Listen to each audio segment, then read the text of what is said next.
ఓ అందుకేనేమో ఆ దేవి కరుణించట్లేదు. ఒక్క వ్రతం చేస్తే ఆ దేవి ప్రసన్నమవుతుంది. అది ఎలాంటి వ్రతమో చెప్పండి, నేను చేస్తాను. అది చాలా కష్టమైన వ్రతం తల్లి. నువ్వు వెళ్ళి ఇంట్లో ఎవరైనా పెద్దవాళ్ళుంటే పిలుచుకునిరా, వాళ్ళకి చెప్తాను.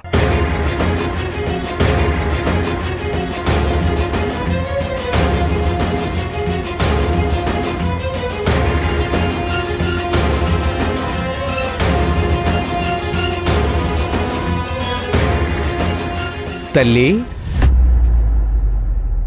నేను చెప్పింది బాధగా అనిపిస్తుందా? బాధేం లేదు, కానీ పెద్దవాళ్ళు ఎవరు ఇక్కడికి వచ్చే పరిస్థితిలో లేరు. అది చాలా కష్టమమ్మా.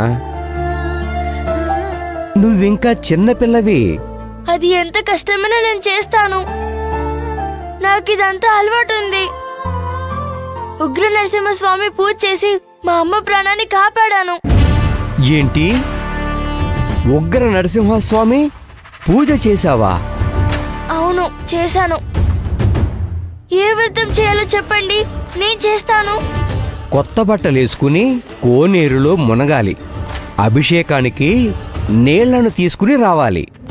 అభిషేకం చెయ్యాలి, నైవేద్యం పెట్టాలి. ఆ తరువాత ఆ కోనేటి నీళ్లను ఒక కలశంలో తీసుకుని రావాలి. ఆ తీర్థాన్ని మీ ఇంట్లో ప్రతి చోట చల్లాలి. అప్పుడు మీ ఇంట్లో ఏ సమస్య ఉన్నా పరిహారం దొరుకుతుంది. సరే, అలాగే చేస్తాను. నేను ఇప్పుడే వెళ్ళి కొత్త బట్టలు తీసుకొస్తాను.